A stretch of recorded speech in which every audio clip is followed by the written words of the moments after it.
အားကြောင့်ဦးဇင်းတို့ရဲ့ဘဝမှာမကောင်းတဲ့အကျိုးတွေကပေးလာနိုင်တယ်။ဘာဖြစ်လို့လဲ။ပစ္စုပန်မှာမကောင်းရင်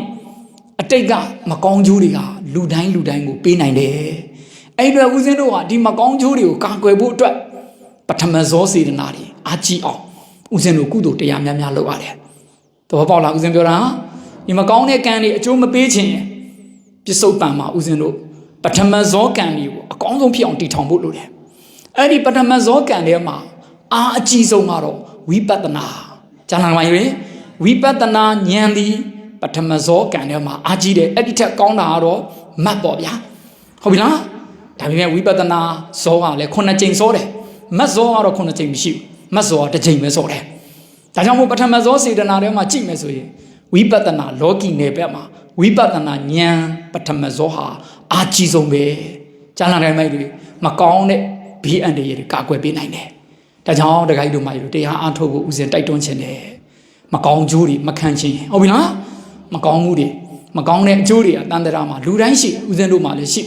တယ်ဒါကြောင့်ဦးဇင်တို့ကပစ္စုပန်ဥပဓမ္မကကံတွေအားကြီးအောင်ကြိုးစားနေရပါတယ်သီလတွေကောင်းစွာဖြည့်ခြင်းရမယ်ဒါနတွေဦးဇင်တို့ကြိုးစားပြီးလုပ်ရမယ်မေတ္တာတွေပွားရမယ်ဂုဏ်တော်တွေပွားရမယ်ပရိပဋ္ဌာန်တွေပူဇော်ရမယ်လောကသာသနာအတွက်အကောင်းဆုံးအလှဆင်တဲ့အလုပ်တွေများလုပ်ရမှာ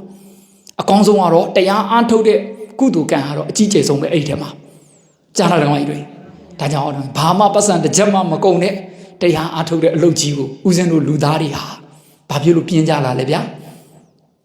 စဉ်းစားတယ်ကမကြီးအခုဆုံးလက်ခဲ့တယ်နော်ပတ်စံမကုန်ဘူးလား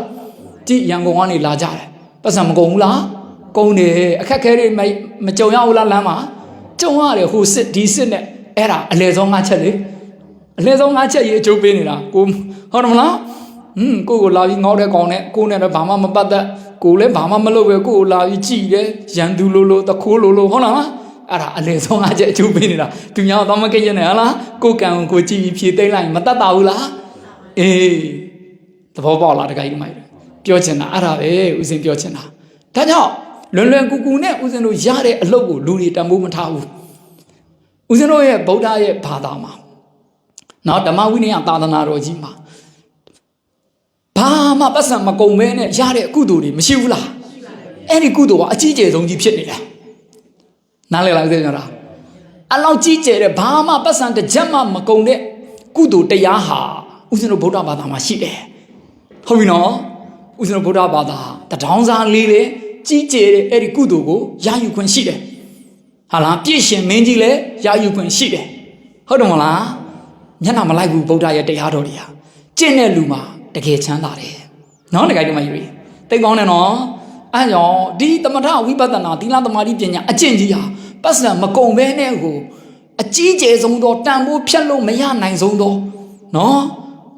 အမျက်ဆုံးနော်အရာဌာနကြီးကိုရောက်စေတာအဲ့ဒီတရားအထုတ်တဲ့အလုပ်ပဲဒါပဲတကယ်ကြီးတို့ကလုပ်ရမှာဟုတ်လားအဲ့ဒါပဲဒါကြောင့်ဝိပဿနာအထုတ်လို့ဝိပဿနာဉာဏ်ရတဲ့ဝိပဿနာကုသိုလ်ပထမဇောဟာအဲ့ဒီဦးဇင်းတို့အလဲဆုံး၅ချက်အတိတ်ကလုပ်ခဲ့တဲ့မကောင်းမှုမာရီမြေကြီးနဲ့အပြစ်ရှိနေလောက်တဲ့အဲ့ဒီအကုသိုလ်ကံတွေကိုကာကွယ်နိုင်တယ်အဲ့ဒါကြောင့်ဦးဇင်းတရားအားထုတ်စေချင်တာဒါကြောင့်ပြီးရင်ဒီကုသိုလ်ဇောဟာဒီပြစ္ဆုတ်ပံဥပဒမကံတွေကောင်းပြီးဘဝကိုအောင်မြင်တယ်တိုးတက်တယ်ကြီးပွားတယ်ဒါတိုင်းမိုင်းတွေဒါအကောင်းဆုံးတော့ကြံတဲ့ဒါနကိုဦးဇင်းကဲရတာမဟုတ်ဘူးတီလာတကောင်းတယ်အကုန်ကောင်းတယ်နော်ဒါပေမဲ့အားကြီးဆုံးဟာဝိပဿနာဉာဏ်ဘာဉာဏ်လဲအဲ့ဒီဉာဏ်ရောက်အောင်တခိုင်းဒီမိုက်လို့စူးစမ်းဆောင်